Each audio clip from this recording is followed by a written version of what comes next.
네, 안녕하십니까. 오늘은 그 주택연금 마지막 4강입니다. 오늘 말씀드릴 내용은 중간에 그 해지를 한다든지 주택연금을 가입했어요. 해지를 한다든지 그 다음에 주택을 또 바꿀 수도 있잖아요. 주택 변경을 한다든지 그리고 또 어떤 경우는 지급이 정지될 수가 있습니다. 예, 그런 것 등 또 마지막으로 주의해야 될 사항 이런 것들에 대해서 종합적으로 말씀드리겠습니다. 자, 주택연금 이제 마지막 시간입니다. 중도 해지에 대해서 살펴보겠습니다.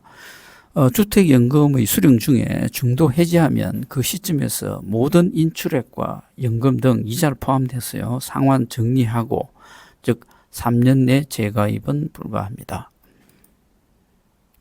자, 도중에 이제 주택연금을 가입 중에 주택을 변경할 수도 있습니다.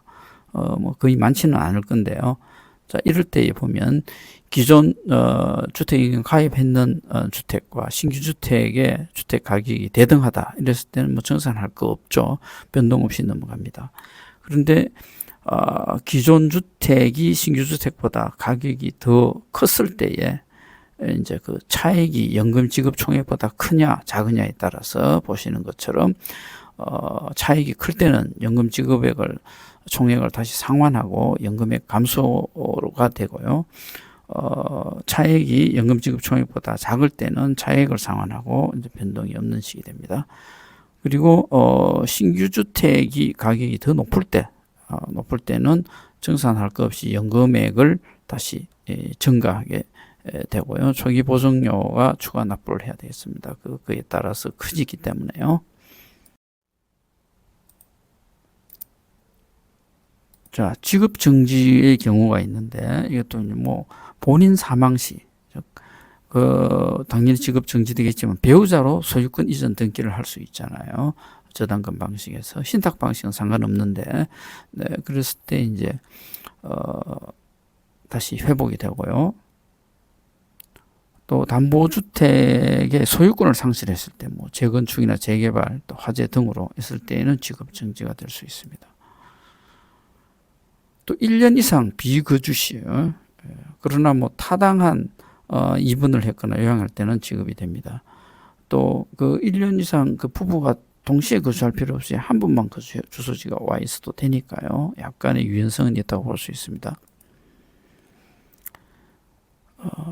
또 일시적 2주택자가 3년 내에 미처분 시, 이게 무슨 말인가 하면 이제 12억 이하일 때 가입할 수 있는데, 이게 일시적으로 2주택이 되가 12억 이상이 될 수도 있잖아요. 어쨌든 이 일시적 2주택에서 한 주택은 팔아야 되는데 이 부분이 안 팔고 계속 있을 때는 3년 내에 그걸 처분 안 했을 때에 이제 해당이 되겠습니다. 또 주택의 용도 이외로 사용 시, 뭐 다른 사무실로 쓴다든지 뭐 여러 그런 목적으로 용도가 벗어났을 때에 이게 이제 주택연금공사에서 판단 장인들이 알아야 이렇게 되겠죠. 자, 주택연금에서 주의할 사항 몇 가지 더 짚어보겠습니다. 주택연금을 가입할 때 처음에 신청금이 됩니다. 이게 제법 그래서 또 물가 상승과 주택 가격이 미반영됩니다. 주택연금의 최단점이라고 볼 수 있는데요. 물론 주택연금 연금액을 산정할 때 미래 주택 그 상승분을 어느 정도 과거 데이터를 가지고 이렇게 반영했다고는 하는데 실질적으로 체감하기는 어렵거든요. 그래서 이러한 부분이 향후에는 좀 개선된다면 이런 그 매년 주택 상승분이 반영이 되고, 또 주택 가격이 떨어지면 조금 또 줄더라도 여기에 연동할 수 있으면 좀 더 바람직하지 않겠냐 하는 생각이 듭니다. 재건축, 재개발이 이제 발생되면 연금이 해지될 수 있다는 점 주의해야 되겠죠. 그리고 그 임대차 계약을 할 때 특히 저당권 방식은 보증금을 못 받습니다. 보증금을 받으면 안 되거든요. 신탁 방식은 가능합니다. 보증금도 받고 월 임차도 받을 수 있는데요.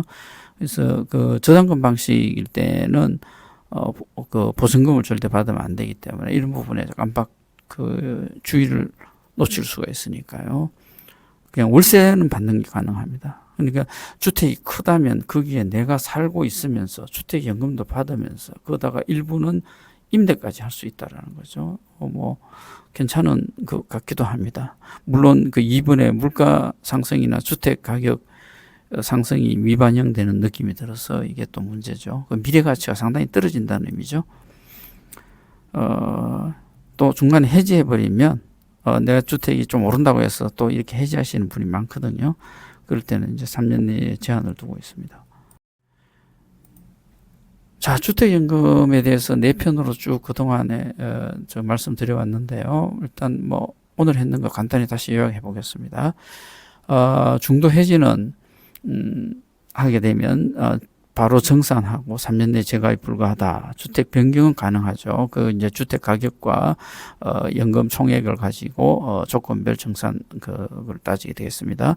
지급 정지는 뭐 거주를 1년 이상 안 한다든지 다른 용도를 바꾼다든지 등 그런 게 지급 정지 요인들이 있을 수 있고, 특히 주의할 때는 저당금 방식으로 했을 때에 임대보증금 받으면 안 된다는 점 주의해야 되겠죠. 네. 예, 물가 상승이 반영이 안 돼서 미래 가치에는 지금 200만 원 받더라도 10년, 20년 후에 200만 원의 가치가 상당히 떨어져 있게 느껴지실 거예요.